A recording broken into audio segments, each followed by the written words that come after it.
जय जिनेन्द्र सर।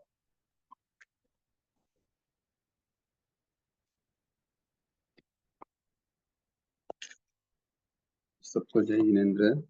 प्रणाम सर। जय जिनेन्द्र सर, बहुत दिन हो गए। जय जिनेन्द्र सर। जय जिनेन्द्र।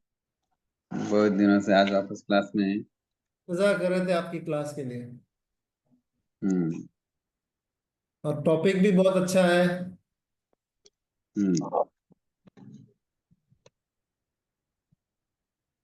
बहुत बढ़िया। दीक्षा दीक्षा वगैरह वगैरह शादी वगैरह ये रिपीट हो रही है आवाज। हाँ, अभी अभी थी।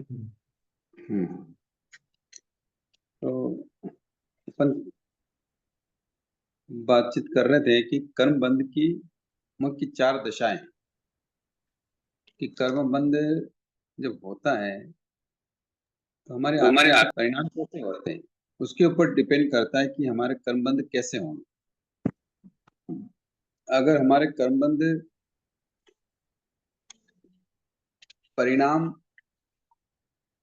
क्लिष्ट हैं, चिकने हैं, तो उस तरीके से बंद हो। इसको पहले भी हमने कई बार समझा है।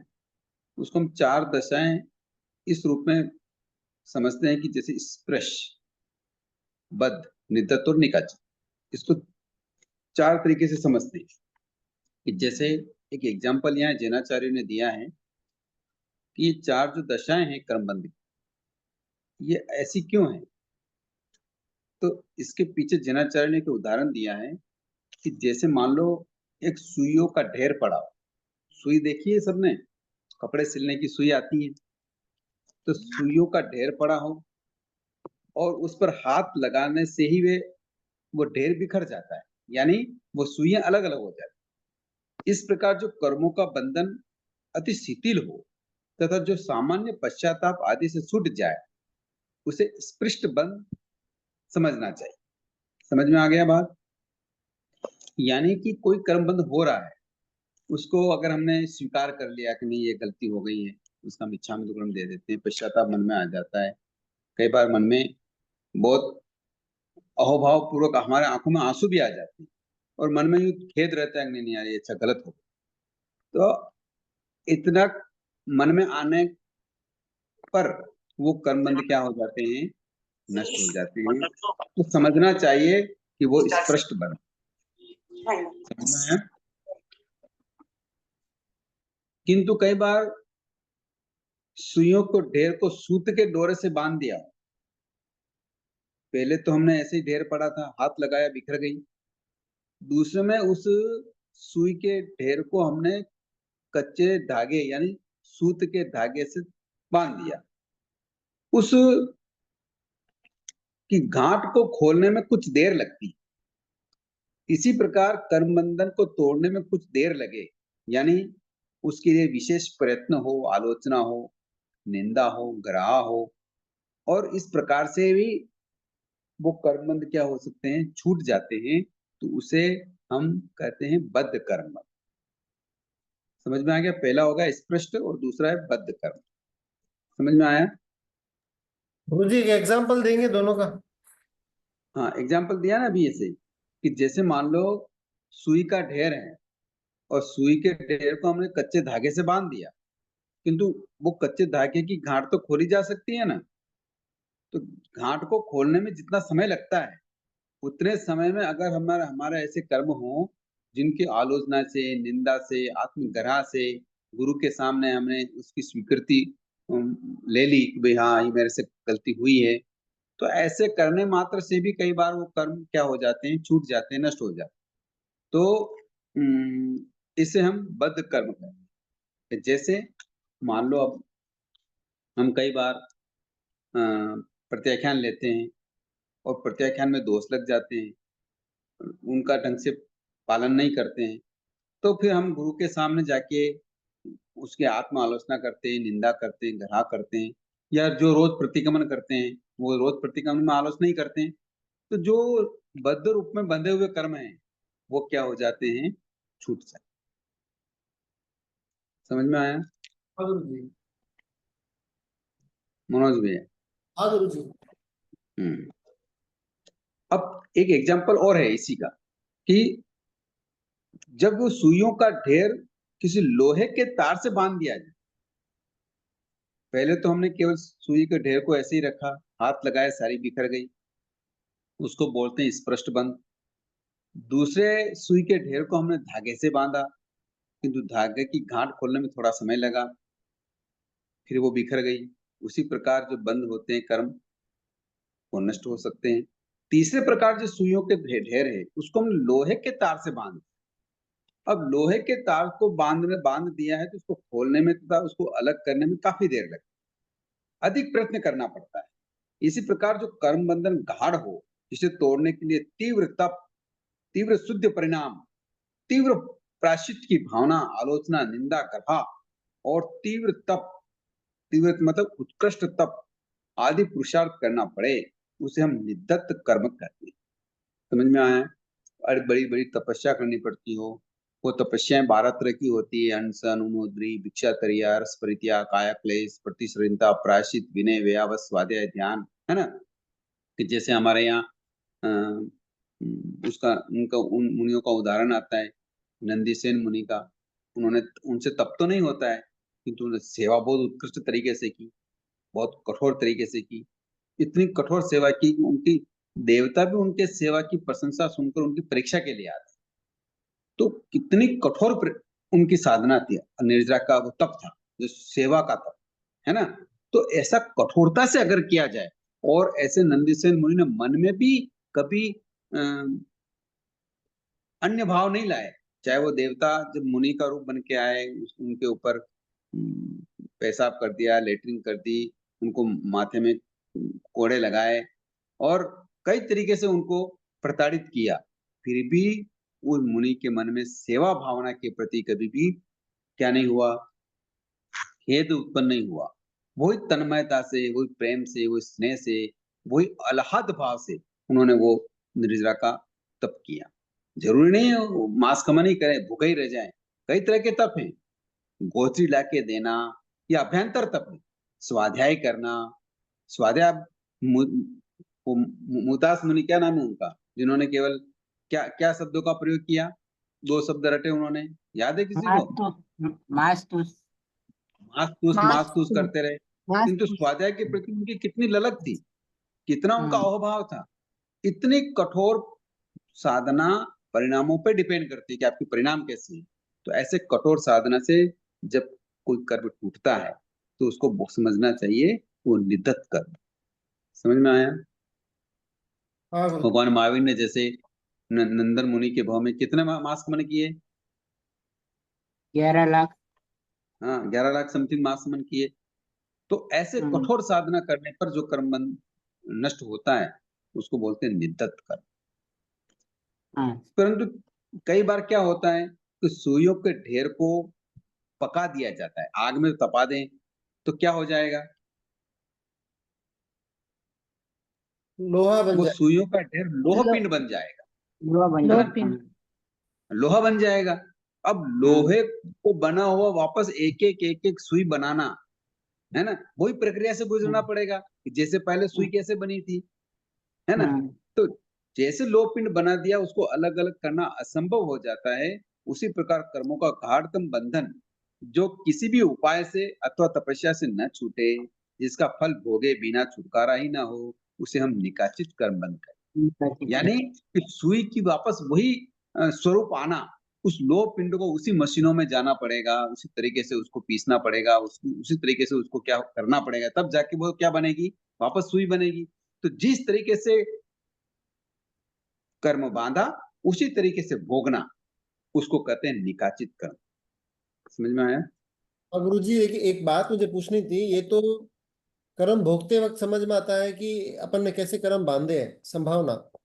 लेकिन कर्म बांधते हम्म। वक्त कैसे पता चलना चाहिए कि अपन ने कैसे कर्म बांधे हैं? ये नहीं पता लगता है, तभी तो कर्म बंद हो रहे हैं। पर इस प्रकार की उदय भावना को देखकर, कर्म के उदय के या विपाक के स्वरूप को देखकर हम समझ सकते हैं कि हमारे परिणामों पर हमें कैसे कंट्रोल रखना है। अन्यथा क्या पता कौन से कर्म बन जाएंगे, नितत बंधेंगे, निकाचित बंधेंगे, स्पष्ट बंधेंगे या बद्ध बंधेंगे। तो ये हमारे परिणामों पे डिपेंड करता है। तुरंत क्या होता है कई बार कि जैसे मान लो कोई पाप हो गया और पाप होते ही हमारे मन में ये विचार है नहीं नहीं गलती हो गई, तो तुरंत अगर पश्चाताप की भावना आती है तो समझ लेना चाहिए स्पष्ट बंध ही है।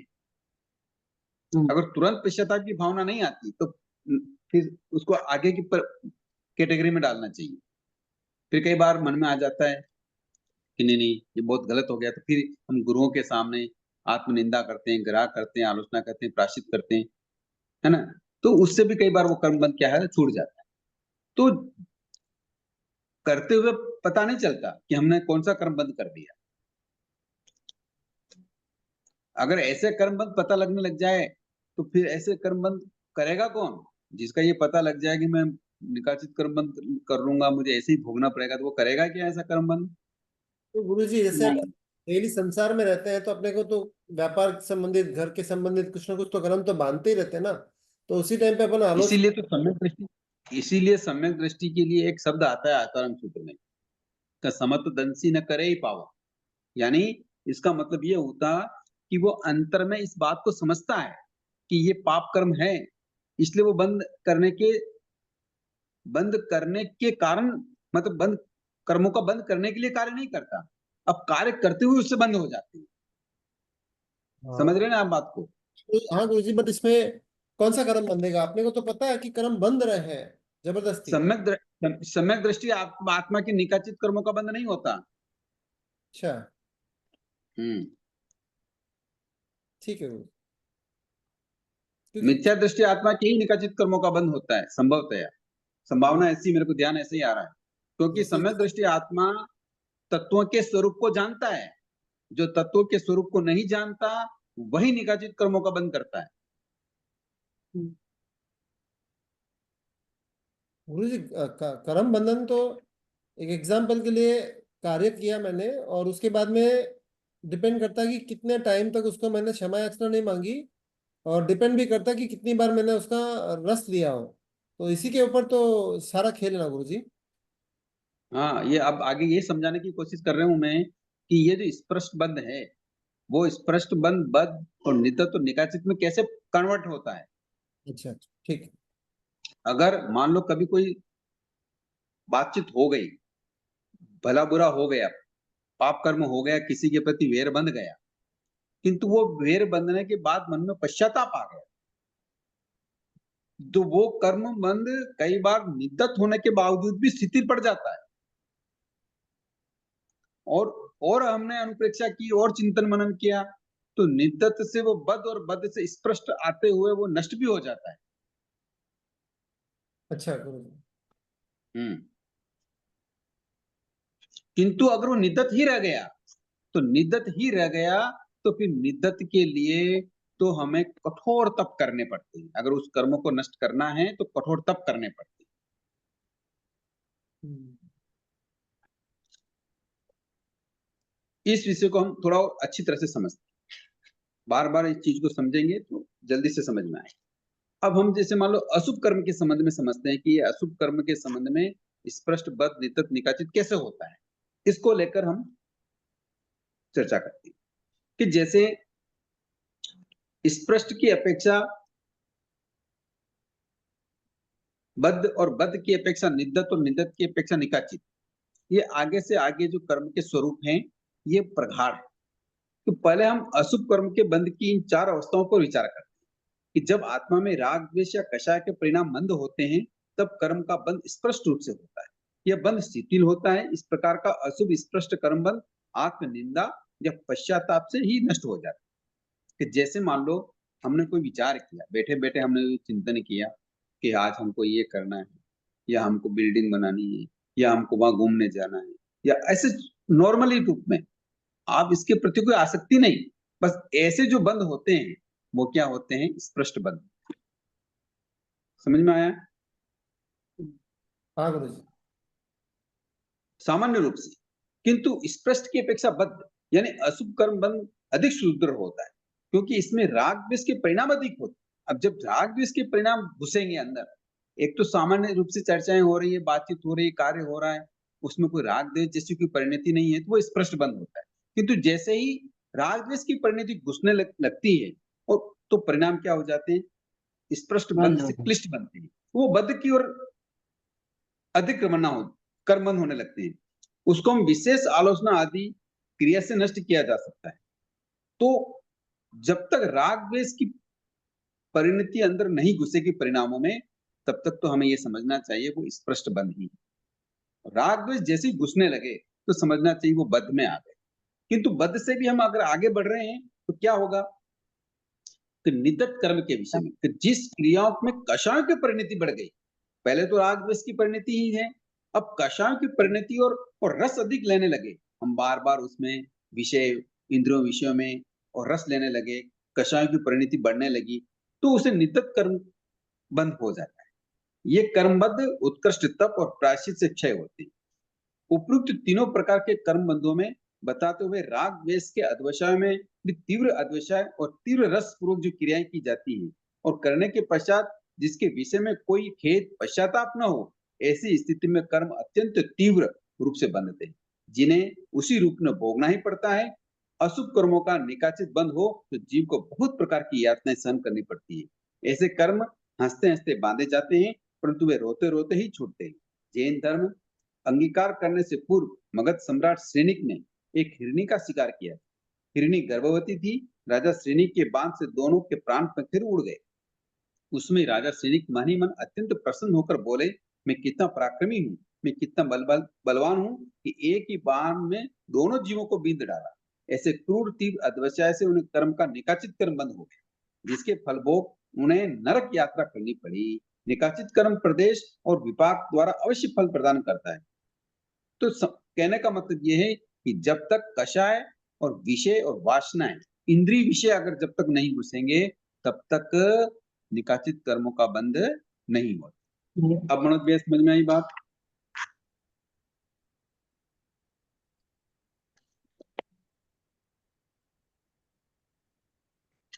ठीक है।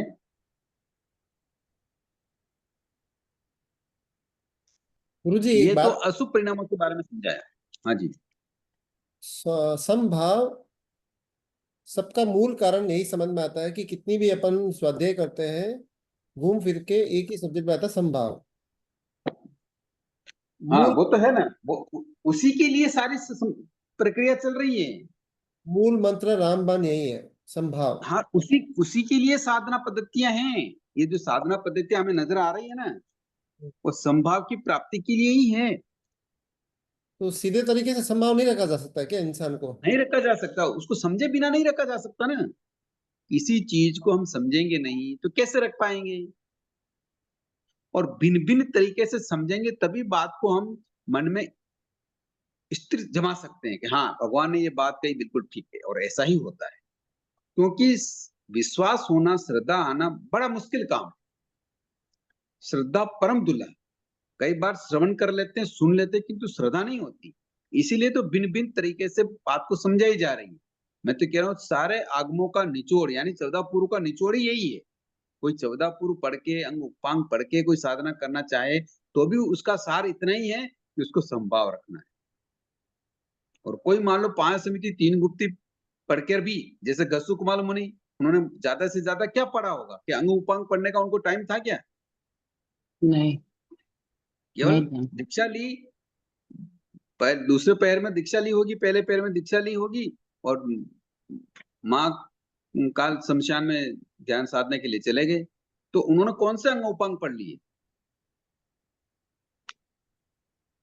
फिर भी सबका निचोड़ एक ही आ रहा है कि हमको संभाव रखना है।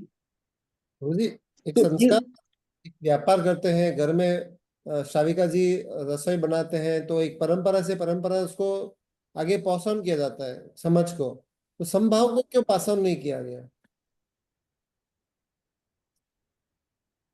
जैसे व्यापार करना है तो पिताजी हमको सिखाते हैं भाई ऐसे ऐसे करना है, या अपन किसी के यहाँ जाके ट्रेनिंग लेते हैं।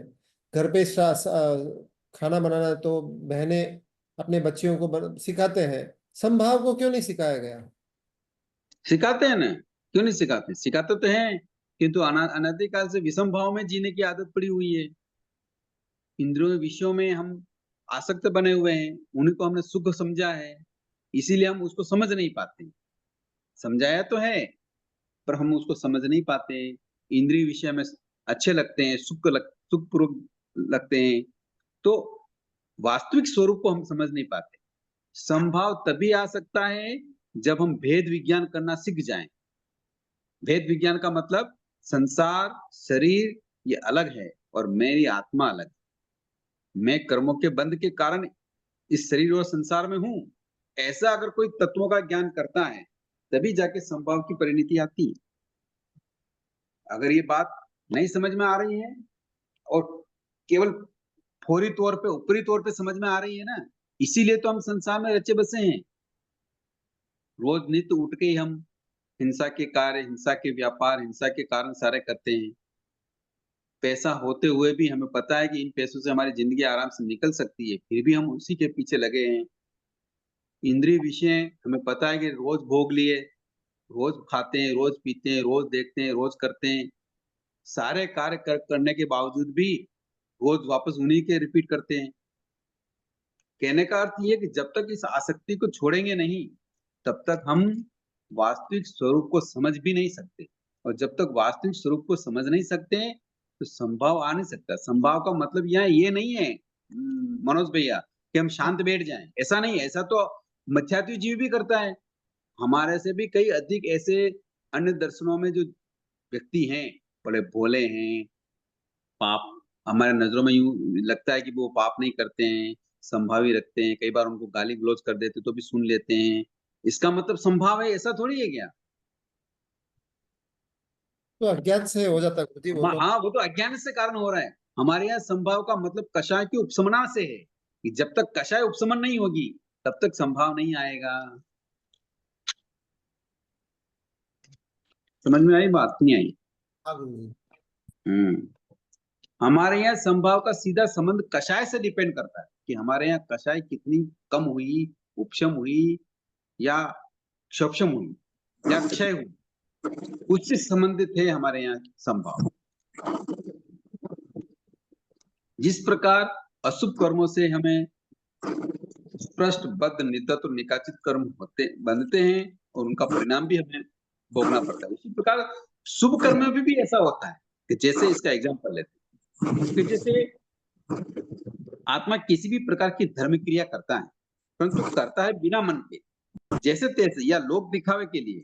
उस धर्म क्रिया के पीछे उसके मन में किसी प्रकार की मजबूत श्रद्धा या स्थिरता ना हो, उसके प्रति अनुराग ना हो। ऐसी स्थिति में वह जीव जो पुण्य बंध करता है, वह पुण्य बंध बहुत ही शिथिल यानी स्पष्ट बंध होता है। किंतु धर्म क्रिया कुछ दिलचस्पी से करता है, उस धर्म क्रिया के प्रति उसके मन में भक्ति या बहुमान है। ऐसी स्थिति में जो पुण्य बंध होता है वह बद्ध पुण्य बंध होता है। इससे आगे बढ़कर कोई व्यक्ति अगर बहुत ही रसपूर्वक, उच्च अध्यवसाय पूर्वक और अत्यंत भक्ति और बहुमान के साथ धर्म क्रिया करता है, तो ऐसी स्थिति में पुण्य बंध होगा, वह बहुत ही सुदृढ़ होगा और वह निदत्त रूप में होगा, वह पुण्यानुबंधी पुण्य बंद करेगा। परंतु इससे भी विशेष तीव्रतम शुभ परिणामों से अत्यंत रस और उल्लास के साथ, बहुत ही हार्दिक भक्ति और बहुमान के साथ और सिद्धांत के अनुसार, जैसा भगवान ने कहा वैसे आज्ञा के अनुसार जो धर्म क्रिया की जाती है, वो पुण्यानुबंधी पुण्य भी अत्यंत सुदृढ़ बनता है। उसे हम शास्त्रीय भाषा में निकाचित पुण्य बंद कर सकते हैं, जैसे तीर्थंकर नाम कर्म का बंध। समझ में आया? गुरुजी ये पुण्य बंध के चारों का एक ही एग्जाम्पल को चार विभाग में बताइए ना।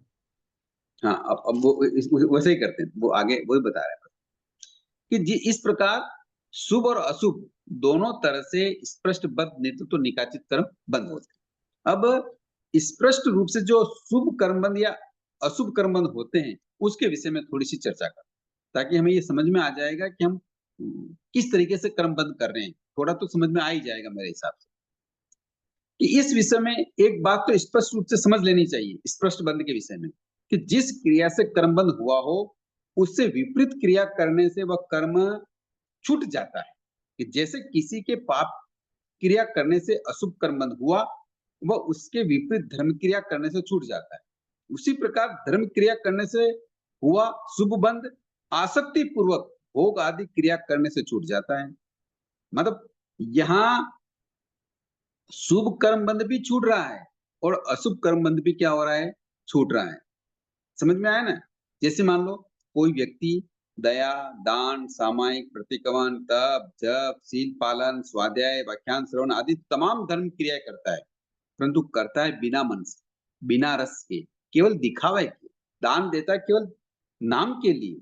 तो ऐसे औपचारिक रूप से, अर्थात वो धर्म स्थान में आया और किसी ने कह दिया कि अमुक धर्म क्रिया कर लो, इसलिए बिना मन के देखा देखी करता है, तो उस धर्म क्रिया से उसे स्पष्ट रूप से ही पुण्य बंध होगा। समझ में आया? जैसे एक उदाहरण लेते हैं कि जैसे मान लो किसी व्यक्ति को स्थानक में आया, किंतु इस धर्म क्रिया करने में कोई विश्वास नहीं है, किंतु उसके दादा है, पापा है या माँ, सबने महाराजा के सामने समय कर रखी है, अगर वो कोरा बैठेगा तो पापा ने या दादा ने कह दिया मुफ्ती लगा ले, समय कर ले, कर ली। तो ऐसे करने मात्र से केवल स्पष्ट बंध हुआ, उसका कोई विशेष फल उसको मिलने वाला नहीं है। इसी प्रकार से मान लो दान है, पैसा खूब दिया, किंतु अगर मन में दान के प्रति वास्तविक भावना नहीं है, केवल नाम के लिए कार्य हो रहा है, वो स्पष्ट बंद हो गया, उसका कोई परिणाम नहीं आने वाला। समझ में आया कि नहीं आया? गुरु जी एक सवाल है। समय का एक रोज का नियम लिया हुआ है, गुरु भगवंतन से एक नियम लिया हुआ है, और अपने को इच्छा नहीं है लेकिन आज समय करनी है, आज का नियम है, उसके लिए समय करते तो वो किस में जाएगा? हाँ, नहीं, उसका कोई मतलब नहीं है, स्पष्ट बंद है। अगर उस सामायिक से अगर कोई बंद बंद हो रहा है, क्योंकि पुण्य बंद भी तो होते हैं ना, निर्जरा भी हो रही है, पाप कर्म भी रुक रहे हैं, किंतु अगर उसमें श्रद्धा भावना नहीं है, केवल एक व्रत निभाने की दृष्टि से कर रहे हैं, तो उस कर्म उसका कोई मतलब नहीं है, स्पष्ट बंद की तरफ चल रहे हैं अपन। इसका मतलब है 50 मिनट अपन सामायिक में जीव अच्छे खाए जीवों की हिंसा की अगर एक नियम के हिसाब से कर रहे हैं, तो वही 50 मिनट अगर अपन उत्कृष्ट भाव से करें, करना वही 50 मिनट ही है, और उत्कृष्ट भाव से तो अपन ऊंची वाली श्रेणी में ऊपर चढ़ सकते हैं। बिल्कुल कर सकते हैं, बिना उसमें 50 कोई बाधा ही नहीं है। लेना तो 50 मिनट ही है, तो बिना मन से क्यों करें? हाँ, बस वही वही बात है। तो ये ऐसा होगा तब जब हमारी श्रद्धा मजबूत हो, यानी दर्शन हमारा जब तक मजबूत नहीं होगा, तब तक हम ये धार्मिक क्रियाएं है ना, औपचारिकता ही सही करते हैं। और जिसका दर्शन मजबूत होता है, वो धर्म क्रिया चाहे थोड़ी करे, क्षणिक करे या थोड़े समय के लिए करे, किंतु ऐसे निर्जरा करता है कि जैसे कोई बलवान ताकतवर व्यक्ति एक जोर से मुट्ठी सूखे हुए पेड़ पर लगाता है, तो उसके सारे पत्ते और फल कैसे नीचे आके गिर जाते हैं, वैसे उसके कर्म क्या हो जाते हैं, जड़ जाते हैं। किंतु होना चाहिए श्रद्धा का पुट। गुरु जी श्रद्धा श्रद्धा, का पुट नहीं होता है, तब जाके सारी गड़बड़ होती है। गुरु जी श्रद्धा का विषय भगवान की वाणी पे श्रद्धा रखना, वो ही श्रद्धा है या अलग अलग अलग अलग विभाग होते हैं उसके अंदर श्रद्धा रखना? कि कई तरह के कैटेगरी है श्रद्धा की। श्रद्धा का यानी सम्यक, यानी भगवान की आज्ञा का पालन निरतिचार रूप से करना, वो है श्रद्धा। निरत्याचार मतलब एकदम जैसे बोला वैसे? हाँ, बिल्कुल वैसे ही करना, वो है श्रद्धा। एक तो ये, एक भगवान ने जो वाणी फरमाई उसको केवल मानना, आचरण नहीं करना। जैसे श्रेणिक, जैसे कृष्ण, इन्होंने आचरण नहीं किया किंतु माना, उसके अनुसार उन्होंने दूसरों को प्रेरित किया। समझ में आई ना बात? किंतु गुरुजी तो फिर वो भगवान ने श्रावक जैसा की कहा वैसा कैटेगरी में अगर आएंगे। आचरण कर लें, भगवान ने जैसा कहा वैसा अगर आचरण कर लें, तो फिर ये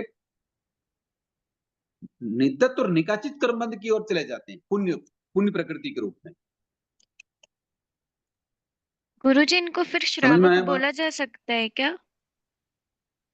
नहीं, वो श्रावक थे ही नहीं, वो भगत थे, ओके। भक्ति करने वाले, श्रावक नहीं।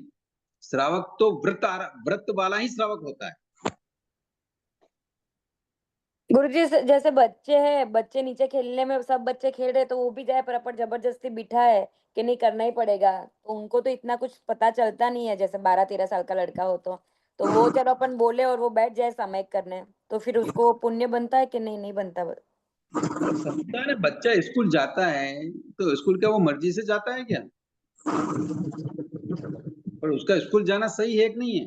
हाँ वही पूछ रही हूँ कि वो बच्चा हाँ, कर रहा है वही तो वही हाँ। वही वही अब बच्चे को हम ऐसे ही समझाएंगे, फर्स्ट बार में उसको रस नहीं आता है, किंतु उसको बात समझ में आएगी वास्तव में ये क्या है, यहाँ ऐसा क्यों हो रहा है। धीरे धीरे वो समझेगा तो फिर बात को मन से करने लगेगा। हाँ ठीक है गुरुजी। गुरुजी जय जिनेन्द्र। कई बार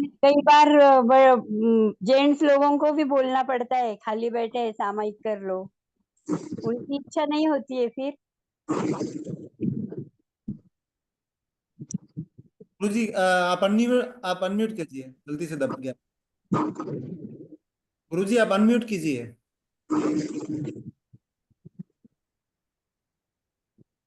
हाँ हाँ ओके, आवाज आ रही है?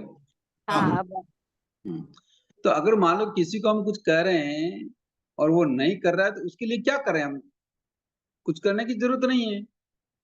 भगवान ने किसी को पकड़ के नीचा नहीं दी।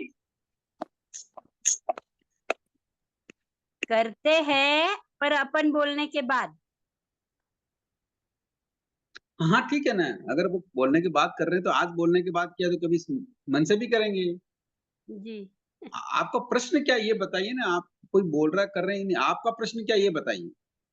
मतलब आप बोल रहे हैं ना कि वो मन से करना चाहिए, उत्कृष्ट भाव से, तो वो हाँ उनका उत्कृष्ट भाव नहीं रहता ना, हम जबरदस्ती करते, खाली बैठे तो हाँ करते। नहीं रहता, वो केवल स्पष्ट बंद होता है।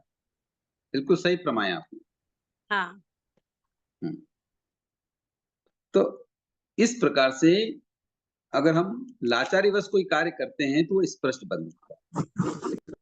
परंतु इसके विपरीत किसी व्यक्ति ने पाप क्रिया बहुत लाचारी से, पाप क्रिया की बात चल रही है, इसके विपरीत किसी व्यक्ति ने पाप क्रिया की परंतु लाचारी से, विवश होकर या किसी के दबाव या भय से, बिना मन के खेद पूर्वक, हाँ निरुपाय होकर अमुक पाप क्रिया उसे करनी पड़ी, ऐसी स्थिति में भी उसे पाप कर्म जो बंद होगा वो स्पष्ट बंद।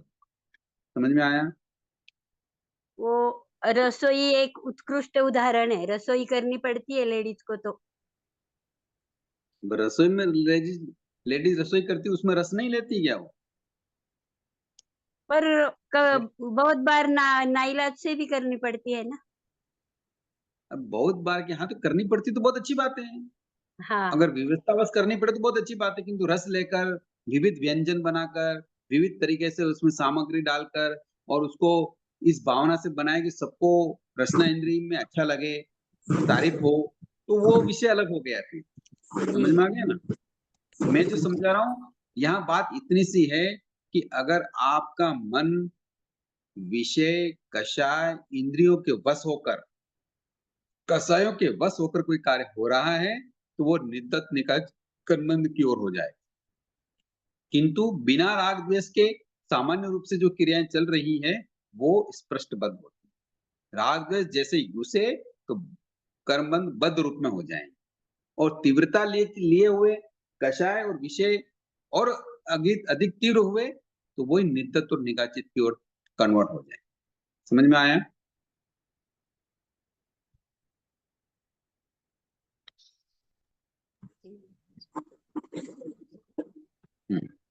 सुनाई नहीं दे रहा है गुरुजी, सुन क्यों? रहे हैं आप?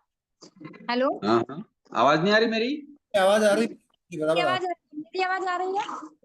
आ रही है सर। आपके कोई नेटवर्क का इश्यू है? यहाँ पे आवाज बराबर आ रही है। हाँ, तो एक जिज्ञासा थी। आपने उपशमन के लिए कहा था कि संभाव होता है तो कषायों का उपशमन होता है।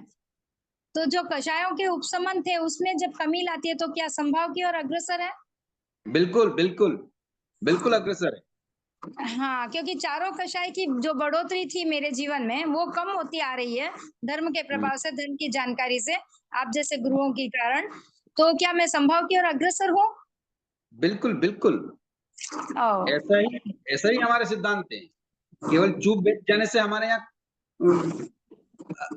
कषाय हाँ, कम हो गए ऐसा नहीं है। कई बार व्यक्ति कमजोरी के कारण, कई बार हाँ, लाचारी के कारण कष्ट को सहन तो कर लेता है, क्योंकि हाँ, सामने वाला ज्यादा पावरफुल है, बोल नहीं हाँ, पाता है, किंतु हाँ, मन में तो कषाय का तूफान है ना।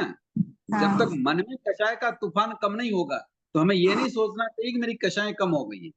और ऐसा प्रैक्टिकली देख लेना कि मान लो हाँ। किसी व्यक्ति ने हमें 2 शब्द कहे हाँ। और 2 शब्द कहने के बावजूद हमारे मन में किसी तरह की प्रतिक्रिया न आई, मन में भी नहीं, और उसके प्रति उपकार का भाव आया, तो समझना चाहिए कि हमारी कषाय पतली हो रही। हाँ, केवल मुंह बंद रख देने से कषाय पतली नहीं होती। नहीं, वो मजबूरी या नहीं, समझकर, आत्मा से समझकर। हाँ, तो धन्यवाद। समझ कैसा कि हाँ। उसके प्रति भी उपकार के भाव रखें, हाँ, तो समझ है। समझ में आ गई? हाँ, हाँ, कर्मों की निर्जरा के हेतु बने ना सामने वाले। बहुत अच्छा। गुरुजी, आत्मसम्मान के लिए अगर अपन प्रतिक्रिया करते तो उसमें क्या होता है? मनोज भैया, साधक के लिए आत्मसम्मान का कोई शब्द ही नहीं है। गुरुजी, लेकिन ये बात तो समझ से बाहर है, बताइए आप थोड़ा सा। यही तो गुरुजी बात से है। कोई हमें अपशब्द बोल रहा अरे है। हमारे यहाँ आचार्य आदि इतना फरमाते हैं कि अगर कोई साधु को किसी घर में गया और घर से उसको धुक्कार के बाहर निकाल दिया, बाहर निकल, मांगते क्यों आ गया इस घर में, कौन है तू भिखारी, तेरे लिए पड़ा है क्या इधर, हम तेरे लिए काम करते रहे, और ऐसा धुक्कार के वो साधु को बाहर निकाल दे, तो साधु संभाव पूर्वक बिना मन में कुछ कहे, कुछ सोचे, कुछ विचारे बिना उस घर से बाहर निकल जाए। किंतु थोड़ी देर बाद अगर उनके किसी बड़े व्यक्ति को पता लगा, अरे यार इसने गलती कर दी, साधुओं को बाहर निकाल दिया, अरे उनको क्या चाहिए, 2 रोटी चाहिए, 1 रोटी चाहिए, अरे नहीं ऐसा नहीं करना चाहिए, और वापस उसका पिता चाहते हुए साधु को बुलाए, हमारे साथ पधारो, नहीं पधारो पधारो, हमारे साथ पधारो, गलती होगी, बच्चे से गलती हो गई, तो साधु बिना किसी आत्मसम्मान की भावना लिए, ऐसा आत्मसम्मान की भावना न रखे, उसी सरलता से वापस उस घर में क्या करे, प्रवेश करें। प्रवेश करके गोचरी करे। अब इसमें आत्मसम्मान नहीं हो सकता क्या कि अभी तो तुमने धुकार दिया मेरे को? तो साधक के लिए आत्मसम्मान जैसी बात नहीं होती। उसके लिए आगमकार, ग्रंथकार और आचार्य क्या कह रहे हैं, उस कुत्ते की तरह रहें कि जैसे हमारे डेयरी पर कुत्ता आके बैठ जाता है और कई बार उस कुत्ते पर जोर से लकड़ी मार के उसको भगा देते हैं, मारते कि नहीं मारते, और जब रोटी देने का टाइम आता है तो उसी कुत्ते को तू तू तू तू तू तू तू करके बुला लेते हैं, वो कुत्ता आ जाता है और रोटी खा लेता है। उसको ये भी पता है कभी 1 घंटे पहले मेरे को क्या मारा था इन्होंने, लकड़ी से जोर से मारी थी, और 1 घंटे बाद ये मेरे को तू तू करके रोटी के लिए बुला रहे हैं, और पुछड़ी हिला के वो वापस आ जाता है। उस कुत्ते का कोई मान सम्मान है क्या? रोज ऐसे ही होता है उसके साथ। इसी तरीके से साधक को रहना चाहिए। अब इसमें आत्मसम्मान जैसा कोई दिखाई देता है क्या? गुरुजी, ये व्यवस्था आत्मसम्मान जैसी कल्पनाएं है ना, ये अहंकार के छाया में दबी रहती है, अहंकार की छाया उसके ऊपर रहती है, और हमारे साधक के अहंकार का कोई पुठ नहीं होता। साधना करनी है तो फिर ये क्रोध, मान, माया और लोभ, जब तक इनको हम सभी तरीके से नष्ट नहीं करेंगे, मैं यूं कह रहा हूं कि जब तक कषाय पतली नहीं होगी तब तक हमें ऐसा लगेगा जैसे कोई ग्रामीण महिला या ग्रामीण पुरुष अपने खेत से सिर पे घास का गट्ठर तोप के लाते हैं, और कितना वजन लगता है, ऐसा वजन हमें लगता रहेगा। ये आत्मसम्मान, ऐसा वैसा, ये वो कई तरीके की बातें हमारे घर में चलती रहेगी, मन में चलती रहेगी, किंतु जैसे वो ग्रामीण महिला सिर से गट्ठर नीचे उतार देती है और कैसे शांति का अनुभव करती है, हाँ थकान उतर गई, 2 मिनट बहुत अच्छा अनुभव करती है, उसी तरीके से जैसे ही हमारे कषाय हम आत्मा से उखाड़ के फेंकेंगे, बहुत ही शांति का अनुभव, न तो आत्मसम्मान की, न सम्मान की, न भावना, ऐसी सारी की सारी चीजें क्या हो जाएगी, नष्ट हो जाएगी, और इतना हल्का और इतना आत्मिक आनंद अनुभव करेगा, ऐसा अनुभव उसको पहले कभी हुआ नहीं। जब तक ऐसा नहीं होगा तब तक हम आगे बढ़ नहीं सकते। गुरुजी, इसलिए व्यवस्था में आत्मसम्मान का क्या रोल प्ले करता है? जिन शासन की व्यवस्था, परिवार की व्यवस्था, व्यापार की व्यवस्था, ये सभी कैटेगरी अलग अलग है। आप अगर व्यापार की व्यवस्थाओं में अगर कोई नौकर आपको अगर मालिक को गाली देने लग जाए, अगर वो सहन कर ले जो तो बहुत ही अच्छी बात है, किंतु अगर वहां व्यवस्थाएं बनानी है तो नहीं करेगा, क्योंकि वो उसका कर्म क्षेत्र ऐसा ही है। धर्म के मामले में भी मान लो कोई व्यवस्थाएं करनी है और व्यवस्थाएं सही नहीं हो रही है तो वहां भी कषाय उत्पन्न होती है। वो तो हो गया धर्म की व्यवस्था। अब चारित्र की व्यवस्था में जैसे मान लो साधु बन गए और किसी आचार्य के नेसराय में हम हैं और वो साधक बार बार गलती कर रहा है, चारित्र में दोष लगा रहा है, तो क्या आचार्य उसको दंड प्रायश्चित नहीं देगा देगा मास्टर, या गच्छ से बाहर नहीं निकालेगा? चलेगा। तो फिर ये सारी व्यवस्थाएं अलग अलग है मनोज भाई। तो वहां पे किसी के प्रति अपन कोई ना कोई प्रतिक्रिया तो करनी पड़ती है, तो वो कहाँ दोष लगता है, किस दोष पे जाता है वो? तो भगवान की आज्ञा की आराधना करने के लिए अगर कोई दंड प्रायश्चित का विधान चल रहा है और वो दंड प्रायश्चित दिया जा रहा है तो वहां कषाय नहीं है, कसाई जब अल्प होती है, उसको संसार से बचाने की भावना है। ये तो हो गया धर्म स्थान की जगह, लेकिन घर और व्यापार की बात तो ये तो कषाय के स्थल हैं, अगर ऐसा किया जा रहा है तो वहां तो कषाय के बंद होंगे ही होंगे, इसमें कोई दो राय ही नहीं है। अच्छा, वहां पे बंद। यहाँ कौन सा आत्मिक विकास की बात हो रही है? अगर कोई व्यापार है, परिवार है, यहाँ कोई आत्मिक विकास की बात है क्या? इंद्रिय सुख की बात है। मान लो किसी बहू ने पानी लाते हुए कांच का गिलास नीचे गिर गया, टूट गया, तो अब इसके लिए क्या कहेंगे आप? उसको कठोर शब्दों में उपालन देंगे कि नहीं देंगे कि ध्यान रखो आगे से नहीं गिरना चाहिए, आपका ध्यान किधर है, विवेक किधर है, दो बात सुनाएंगे। ये तो कर्म बंध के स्थल ही हैं। यहां तक तो आगमकार इतना कह रहे हैं कि कारण कितना ही उचित हो, कारण कितना ही उचित हो, अगर कषाय का परिणाम तो बुरा ही आने वाला है। नहीं समझ में आया? अब उसका मतलब है कैसी भी प्रतिक्रिया हो, कहीं पे भी धर्म आराधना को छोड़ के बाकी सब जगह काम बंधन है ही। बिल्कुल है कर्म बंधन, बिल्कुल कर्म बंधन है। हाँ, मान लो बहू से या महिला से कांच की गिलास टूट गई और आपके मन में कषाय के बदले यत्ना का उपयोग दिलाने की भावना हो, नहीं बेटी थोड़ा ध्यान रखो, देखो कांच की गिलास तो गिर गई तो कोई बात नहीं, नहीं आ जाएगी, किंतु कितने अपकाय जीव की हिंसा हो गई, कितना पानी डूब गया, थोड़ा सा ध्यान रखो बेटा। है अगर ये भावना है, या तो निर्दय की बात हो गई। समझ में आई नहीं? बातों में दोनों में फर्क है। हम कोई भी कार्य हो जाता है तो हमारे घर में पानी पे ध्यान नहीं गया, ध्यान किस पे गया? बस पे। वस्तु पे चला गया, यार वस्तु टूट गई, ध्यान रखो, और उसके कारण कषाय में परिणित हो गए, बोलचाल हो गई। किंतु ये नहीं देखा कि अब वस्तु तो ठीक है, टूट गई जो टूट गई, वापस आ जाएगी, आएगी नहीं आएगी अलग बात है, किंतु कितने जीवों की हिंसा हो गई। और इतना भी दिला रहे हैं तो कितने समझ पूर्वक, अच्छे शब्दों में, सम्मान पूर्वक, क्योंकि जो कार्य हो गया वो तो हो ही गया, उसका तो अब अनहोना तो हो नहीं सकता।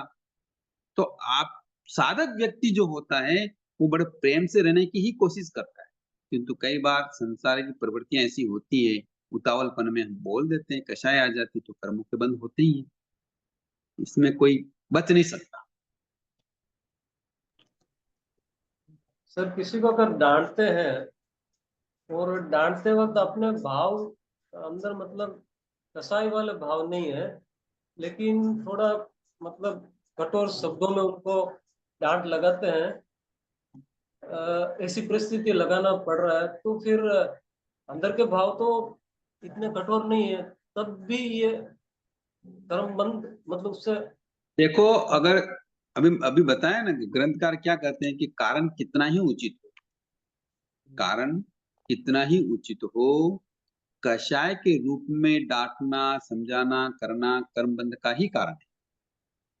लेकिन भाव में तो अंदर कठोरता नहीं है ना। भाव नहीं आ रही तो प्रेम से समझा दो। अच्छा, साधक व्यक्ति कठोरता लाता ही नहीं है, कषाय के परिणाम लाएगा ही नहीं, चाहे इसका वो मतलब कितनी परिस्थिति बुरी बन जाए, बुरी बनने के कारण उसको पता है समझाएगा इसका- बड़े प्रेम से ही। सर आप जो एंगल से बोल रहे हैं इससे ये लग रहा है कि शायद मैं सही हूँ कि मतलब जो चौकड़ी है ना अनुतरान बंदी की, तो वो अगर नहीं है पहले वाली, तब जाके ये बात बनेगी, ऐसा ही है ना सर? बिल्कुल बनेगी। अनंता बंदी चौकड़ी उपशम किए बिना तो क्षमकित आती ही नहीं है। तब जाके वो प्रेम से और समझा समकित आने पाएगी। के बाद तो परिणाम इतने निर्मल बन जाते हैं। मान लो कई बार कषाय के परिणाम तीव्र हो जाते हैं, उच्च स्वर में बोल देते हैं, कई बार गाली गलौज हो जाता है, किंतु सम्यक दृष्टि आत्मा तुरंत या थोड़े समय बाद ही उससे क्षमा याचना कर लेती, नहीं नहीं गलती हो गई, माफ कर दो, मैंने जो जो प्रक्रिया हुई थी वो गलत है। भले बात कैसी भी हो, भले तुम्हारी गलती हमारी गलती बात, किंतु माफी स्वयं चल के मांग लेता है। मतलब भले लंबे गलती सामने समय वाले की हो, सम्यक दृष्टि चला के क्षमा याचना कर लेता है। मतलब वो लंबे समय तक नहीं चलेगी। नहीं चलेगा, किसी कीमत पे नहीं चलेगा। सम्यक दृष्टि आत्मा लंबे समय चलती ही नहीं। उसको तुरंत समझ में आती चीजें कि ये अंधेरा है, मैं भटक जाऊंगा, संसार में पील जाऊंगा। वो ऐसा करता ही नहीं। हाँ, उत्तेजना आ जाती, कई बार मोहनी कर्म उदय में आ जाता है, तीव्र आ जाता है, और उसके थपेड़े में वो चपेट में आ जाता है। जैसे आंधी तूफान आता है कि नहीं आता, कई बार हम मोटरसाइकिल पे साइकिल पे चलते हैं और चलते हुए आंधी में उलझ जाते हैं। तो इस तरीके से वो मोह रूपी उस माया में उलझ जरूर जाता है, किंतु तुरंत समझता है, और उसके लिए वो क्षमा याचना और जो भी क्रिया आत्मा की निंदा गर्रा प्रायश्चित आलोचना जो करना होता है वो तुरंत करता है, वो रुकता नहीं। सर इससे और एक बात ध्यान में आ रही है कि अगर संकित में आ जाता है तो फिर भगवान महावीर स्वामी के इतने भाव बढ़ गए, उन्होंने नया शहर के भाव में संकित प्राप्त कर ली, और फिर बाद में गिरे, कितने बार गिरे, तिरंज में गए और वासुदेव बने, उन्होंने वो सयापाल कान में शीशा भी डाले, तो संकित प्राप्त हो गई, फिर वो वापिस अनुत्तरा मंदी उदय में आ जाती है क्या? आ जाती है ना, वापस आती है, तभी तो ऐसा हुआ है। नरक में क्यों गए? लेकिन जैसे कि आप पहले फरमा रहे थे कई एक बार दस। गए नरक में, भगवान का जीव नरक में कई बार गया। नहीं, फिर आप अभी और फरमा रहे थे ये जो कैसे कि प्रेम पूर्वक फिर संकित आ जाते, तो फिर प्रेम पूर्वक समझाते हैं, लेकिन भगवान महावीर स्वामी को नया शहर के में संकित हो गई, उनको प्राप्त हो गई, फिर भी उन्होंने शीशे में कान में शीशे डाले, फिर वो कैसे वापस ये? तो उस समय अनंतानुबंधी में उलझे हुए थे। उन्होंने जो साधना की उसका निदान कर लिया। कैसे निदान किया उसका मालूम नहीं आपको? कैसे निदान किया?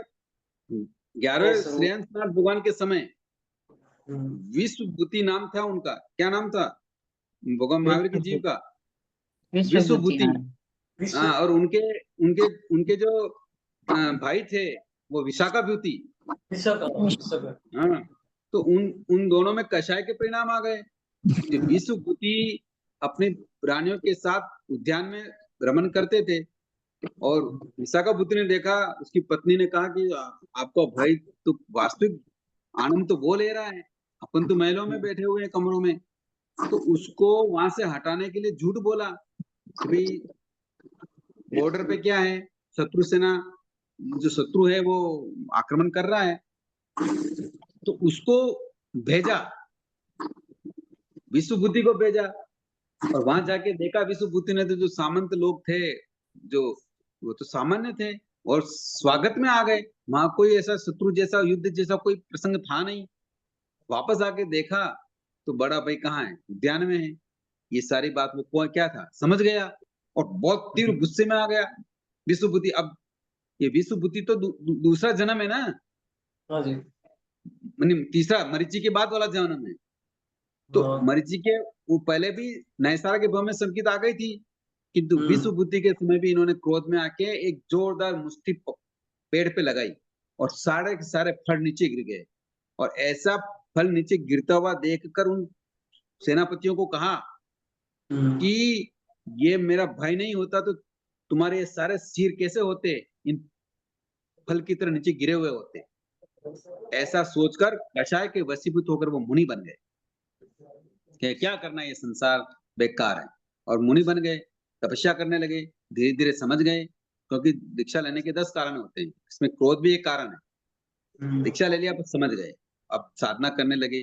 विचरण करते हुए उसी पोतनपुर नगर में आए, और इधर वही भाई सामने मिले, और एक छोटी सी गाय का टल्ला लगा, और वो विश्वभूति कठोर तपस्या के कारण शरीर कृश हो गया था तो नीचे गिर गया। तो भाई का व्यंग बाण देखो, और क्या बोला, अरे कहाँ गया वो बाहुबली, कि एक मुष्टि के प्रहार से सारे पेड़ के फल नीचे गिरा देता है, और आज एक छोटे से हल्का सा धक्का लग गया गाय का तो देखो धूल दूषित हो गया, धूल चाटने लगा। ऐसे मर्मांतक शब्दों को सुनकर वो अंदर से हिल गया।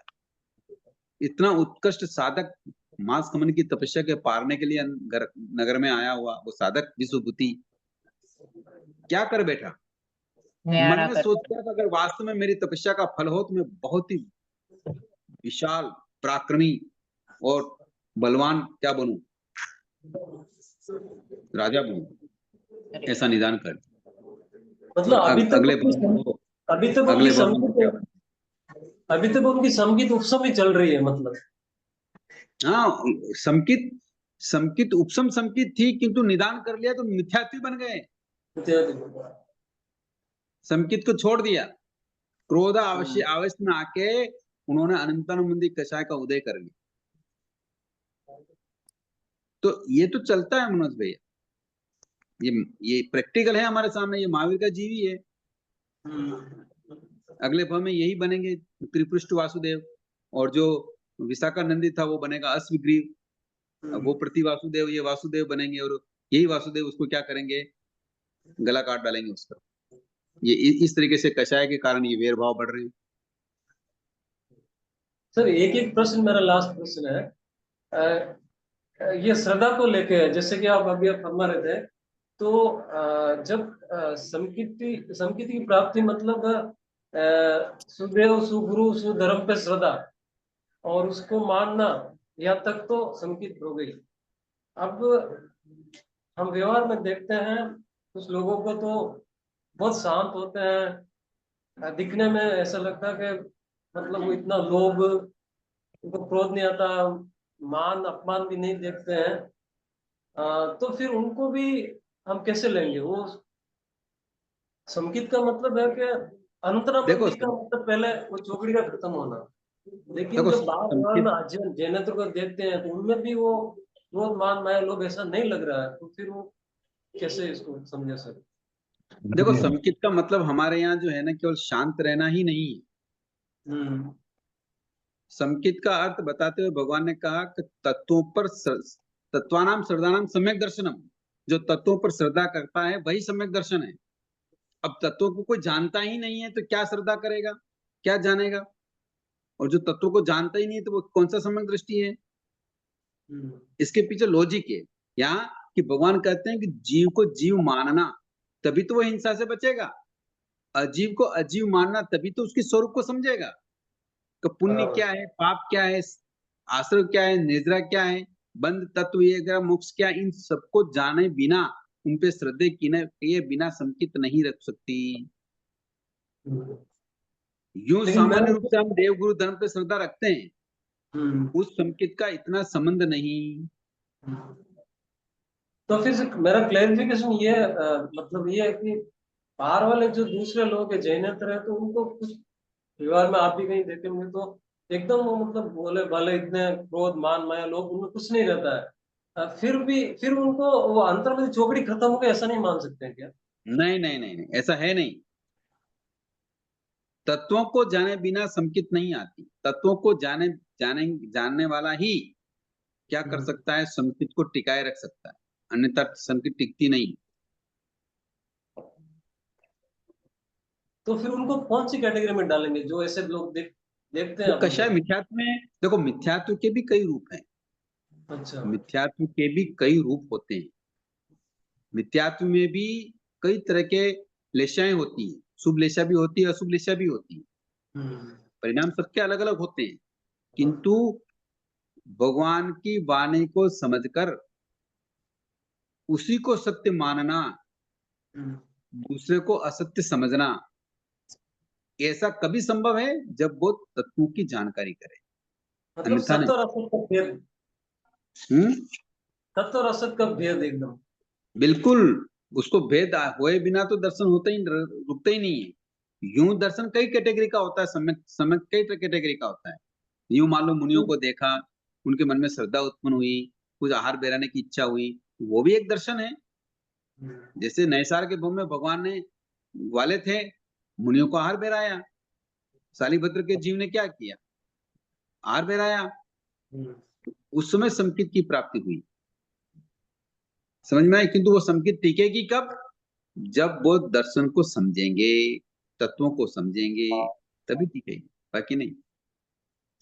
मतलब शुरुआत में जब आप जैसे बोल रहे हो उनको मुनियों का आहार बेरा, तो मात्र वो एक मतलब बाहरी तरफ से खाली हुई है, लेकिन जब तक पूरे तत्वों पे सही श्रद्धा नहीं, तब तक हमारे यहाँ संकित का संबंध कषाय पे डिपेंड है कि जब तक अनंतानुबंधी चौकड़ी और दूसरे जितने भी कर्म हैं, आठों ही कर्मों की स्थिति एक कोड़ा कोड़ी से अंदर नहीं घुसेगी, तब तक जीव संकित की ओर बढ़ नहीं सकता। संकित अभी आई भी नहीं है, मतलब शीतल से इसके लिए एक बहुत सारी चीजें करनी पड़ती है। यथा प्रवृत्तिकरण, अपूर्वकरण, निवृत्तिकरण, ऐसे करण होते हैं, तब जाके संकित आती है। केवल दर्शन मात्र से संकित नहीं, कर्मों की स्थिति अंत कोड़ा कोड़ी के अंदर घुसेगी, तब जाके ये सारे कार्य होंगे। ये टेक्निकल बात है। सर, इससे ऐसा लग रहा है कि मात्र हम संकित बोलते हैं, लेकिन जैसा आप बता रहे हैं ये भी प्रोसेस कितना लंबा है, तब जाके मतलब बहुत बात लंबा है। बनती है। मैं यही तो कह रहा हूँ, मैं कई बार कहता हूँ क्लास में कि चाहे हमारे से धर्म आराधना कम हो या ज्यादा हो, किंतु हमने अगर संकित टिकाए रख ली तो इस भाव में हम जीत जाएंगे। बिल्कुल। समझ गए? मतलब ये भी कोई इतनी हल्की, इतनी इजी चीज नहीं है कि इसको एकदम नहीं, ये इजी चीज नहीं है। अरे इजी चीज होती तो इसके आते ही तो रिजर्वेशन हो रहा है मोक्ष का। इसके आते ही मोक्ष का रिजर्वेशन हो रहा है, तो निश्चित मोक्ष हो रहा है। तो इतना आसान है क्या ये? नहीं। इतना इसलिए आसान कहीं सुना था मां सती महाराज साहब फरमाते कि शिवपुर का रास्ता इतना नहीं है सस्ता। इतना आसान नहीं। इसीलिए तो भगवान ने कितने भव कर लिए। नैसार के भव के बाद में भी असंख्यात भव किए भगवान ने, किंतु मोटे रूप में जो 27 भव है वो तो संकित वाले हैं। खूब है। हम्म इसका मतलब सर, जो व्यवहार में भोले भाले लोग दिखते हैं, वो खाली भोले भाले मतलब से उससे मतलब ये नहीं होता कि वो संकित उनको हो गई है। उनका दर्शन विशुद्ध नहीं है। क्यों? वो अन्य अन्य वैसे तो अन्य मती भी क्या होते हैं, भोले होते हैं, समझदार होते हैं। वो भी कोई प्राणी कष्ट पा रहा तो उसकी उसकी सेवा करते हैं, उसका भला करते हैं, वो भी करते ही हैं, दया भाव रखते हैं। किंतु इसका मतलब ये नहीं वो सम्यक दृष्टि। उनकी निर्जरा में और सम्यक दृष्टि की निर्जरा में अनंत गुना फर्क है। तत्वों इतना पे आसान है। भगवान ने इतना कहा कि एक सम्यक दृष्टि आत्मा अगर छोटा सा भी तप करे और उत्कृष्ट भावना रखे तो एक श्वास मात्र में करोड़ों भवों की निर्जरा कर सकता है। ये बोलने में जितना सरल है ना, उतना सरल है नहीं। अगर ऐसा सरल होता तो हमने इस जीवन में कितनी सांस ले लिए। गुरुजी, मुझे एक प्रश्न था। अगर कोई इंसान है और अपने को पता है कि उसका बिहेवियर सही नहीं है, वो ऐसे गलती सोचेगा या बात करेगा तो उससे झगड़ा ही होना है, तो फिर अगर उससे बातचीत बंद रखे अपन, तो वो भी गलत है? नहीं, बंद रखने का मतलब क्या है? या तो आपका अड़ोसी पड़ोसी है या पारिवारिक मेंबर है या क्या है, वो तो देखना पड़ेगा ना। अगर परिवार में है, बोली बंद रखेंगे तो कषाय के परिणाम ही बढ़ेंगे। तो अड़ोसी फिर बात पड़ोसी है, करते जय वो लोग जिनेंद्र भी कैसे? नहीं करेंगे तो भी। हाँ, नहीं मतलब बात बंद रखे, लेकिन वैर भाव नहीं है उनके लिए, लेकिन सिर्फ बातचीत बंद है। मैं आपको कह रहा हूँ परिस्थिति क्या है। पारिवारिक मेंबर है या अड़ोसी पड़ोसी है या व्यापारिक मेंबर है या धार्मिक साधर्मिक है, क्या है उसके ऊपर डिपेंड करता है कि आप क्या कर रहे हैं व्यवहार। केवल फ्रेंड अगर मान लोग लो हो या कलीग पारिवारिक लोग मेंबर हो। है, मान लो सास बहू है या देरानी जेठानी है या भाई भाई है, ये तो एक ही परिवार के मेंबर हो गए ना। मान लो हाँ। किसी के विचार दूसरे से नहीं मिलते, इसका मतलब मुंह बंद रखेंगे तो कषाय बढ़ेगी कम होगी? बात ही नहीं करेंगे तो फिर झगड़ा ही नहीं होगा ना। वही तो मैं कह रहा हूँ, बात नहीं करेंगे तो कशाय बढ़ेगी। देखो देखो, मारो बात ही नहीं करे, मुंडो चढ़े फरतो भरे, तो और कशाय बढ़ेगी कम होगी, ये बताओ। परिस्थिति हाँ डिपेंड करती है कि आप कहाँ खड़े हैं, परिवार के मेंबर के साथ खड़े हैं, कि पड़ोसी के साथ खड़े हैं, कि साधर्मी के साथ खड़े हैं। अब नेचर की सभी का अलग अलग होता है, किंतु परिवार के साथ अगर आप खड़े हैं और वो मेंबर आपका अनुकूल नहीं है, फिर भी उनसे बातचीत करते रहना चाहिए। बात मानना नहीं मानना क्या करना, ताकि प्रेम भाव, स्नेह भाव, मृदुलता बनी रहे। मान लो पड़ोसी है, अब पड़ोसी से जरूरत नहीं गप्पे मारना, किंतु अगर रास्ते में मिल जाए, आमने सामने दिख जाए, तो जय जिनेन्द्र बोलना, रामासामी तो करनी चाहिए। मान लो भले उसका नेचर मिले कि नहीं मिले, रामासामी नहीं करेंगे तो मन में और कैसा है कि देखो ये हमारे सामने रेवन कतरो बेको आदमी, बोलता भी नहीं। किंतु साधर्मी है, हाँ उसके विचार भी नहीं मिल रहे हैं, फिर भी अगर वो स्थानक में मिल जाए, स्थानक में महाराज साहब के यहाँ मिल जाए रास्ते, तो उससे भी जय जिनेन्द्र करना ही चाहिए। मुंह बंद कर लेने से समस्या का समाधान नहीं है। उससे चर्चा ना ओके। करे किसी विषय पर, धार्मिक विषय पर हो, अन्य विषय पर हो, किंतु मान लो किसी विषय पर उसका मन, उसके विचार अलग हैं, तो वो विषय छोड़ के दूसरे विषय में तो उससे उसके साथ प्रसन्नता पूर्वक रहना ही चाहिए ना। कहने का मतलब मेरा ये, हाँ हाँ हाँ जी। केवल मुंह बंद कर लेने से, गुरु बातचीत नहीं करने से समस्या का समाधान नहीं है, उससे कषाय बढ़ती ही है। गुरुजी, अगर हम बात कर रहे हैं, आपने जैसे बोला अभी, लेकिन वो सामने वाला ही नहीं करता है, फिर कैसे तो कोई बात कैसे? नहीं कर रहा तो फिर बात मत करो ना, ठीक है, जितना जय जिनेन्द्र जितनी बात कर लो, बस बात अच्छा खत्म। और क्या अच्छा करना। अरे मान लो कोई साधक है, उसके गलती हो गई, उसको गुरु आदि प्रायश्चित देते हैं, दंड देते हैं, कठोर दंड भी देते हैं, कई बार उच्च स्वर में भी बोलना पड़ता है, किंतु आहार करते हुए तो उससे प्रेम से बोलेंगे ना, कृपा करो, आप तारो, ये आपके अनुकूल वस्तु है, आप ये ले लो। अगर उसमें भी अगर नहीं बोलता है तो फिर कैसा है, नहीं समझ में आया। जी हाँ गुरुजी, समझ में आया। हम्म,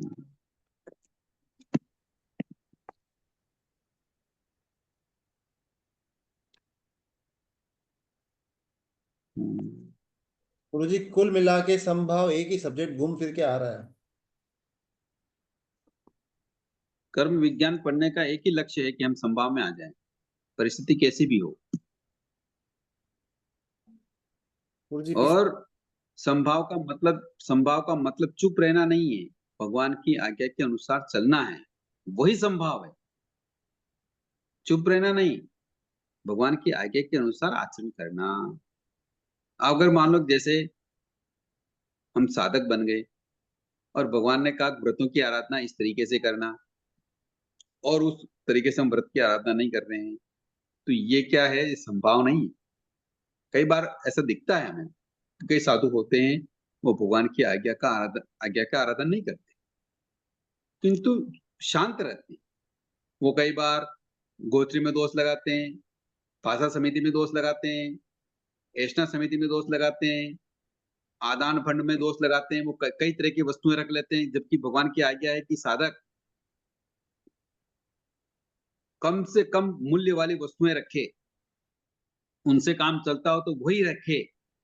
बहुमूल्य वस्तुएं रखना साधुओं को कल्प नहीं, किंतु वो रखते हैं, फिर भी संभाव रखते हैं, तो ये संभाव नहीं है।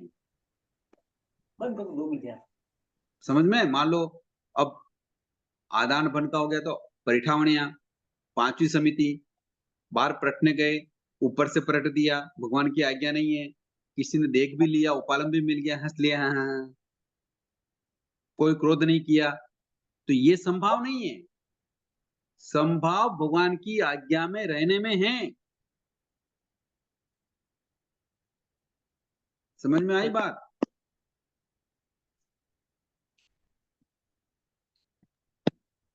कहने का अर्थ यह है कि जो व्रत नियम लिए हैं, उन व्रत नियमों की मर्यादा से बाहर जाना ये विषम भाव है, ये संभाव नहीं। मतलब सर ये हुआ कि मात्र खाली भाव नहीं बिगाड़ना, क्रोध नहीं करना या मान नहीं करना, इससे खाली संभव नहीं होता। इससे कुछ नहीं हो रहा है, इससे अगर होता तो दूसरे कभी के मोक्ष चले जाते। चले जाते बराबर, अन्य मत हाँ, अलग।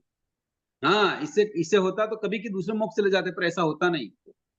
भगवान ने जैसा स्वरूप बताया कि हमारे कर्म निद्रा के कैसे स्वरूप हैं, कर्म नहीं बंद हो, कर्म रोकने के कैसे संवर की आराधनाएं हैं, उसको निरतिचार रूप से पालन करना, ये है संभाव। मतलब क्रोध मान माया लोभ नहीं करना प्लस भगवान की आज्ञा का पालन करना, तब जाके संभव है। हाँ, तो क्रोधमान माया लोग तो भगवान की आज्ञा के अंदर ही है कि नहीं करना, वो बाहर उसमें आ थोड़ी है क्या। जाता है। हाँ, इसीलिए तो तत्वों को समझना बहुत जरूरी होता है। भगवान के भिन्न भिन्न तरीके से ये अंग उपांग क्यों है कि कई चैप्टर हैं इसके। केवल अपने एक संभाव शब्द बोल दिया इतने से में काम नहीं बन रहा है, इसके कई पर्याय हैं।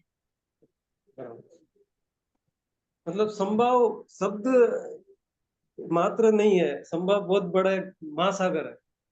बहुत भारी काम है, जितना सरल शब्द है उतना है नहीं। मतलब नौ इसीलिए तत्वों तो की कह रहे हैं भगवान की आज्ञा के बाहर जाना है विसंभाव है।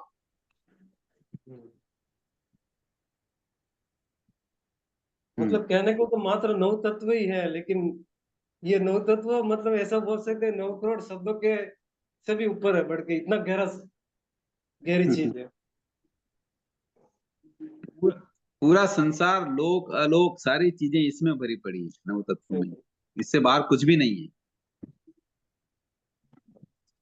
धन्यवाद सर, जय जिनेन्द्र। ये गुरु जी पिछले हफ्ते हम्म। वक्त दिया था आपने, किसी को भी मिलते तो उनके गुरु की जागृत अवस्था रखे करके। ऐसा तो नहीं है कि लंबा समय हो गया तो रोज तो नहीं याद रहा, लेकिन कभी कभी याद रहता। मैं चाहता हूँ कि आज के लिए भी कुल होमवर्क दे, कल की क्लास तक का संभाव का ही कोई सब्जेक्ट लेके। वो पहले पिछले होमवर्क का क्या हुआ? मैं पिछले होमवर्क का किसी ने कुछ बताया ही नहीं। तो मैं बोल रहा हूँ गुरु जी, लंबा समय रह गया अपना छुट्टियों का, तो उसमें हर रोज थोड़ा थोड़ा याद तो रहता था, ऐसा नहीं कि नहीं याद रहता था, थोड़ा थोड़ा याद तो रहता था। अच्छा नहीं था। नहीं, होमवर्क क्या था पिछला? होमवर्क ये था, किसी को भी देखते हैं तो उनके एक गुण को अपन याद करना चाहिए। याद नहीं, उसके सामने प्रकट करना, उसको बताना आप अच्छे हैं, आपका जो स्वभाव अच्छा है, उसको बताना।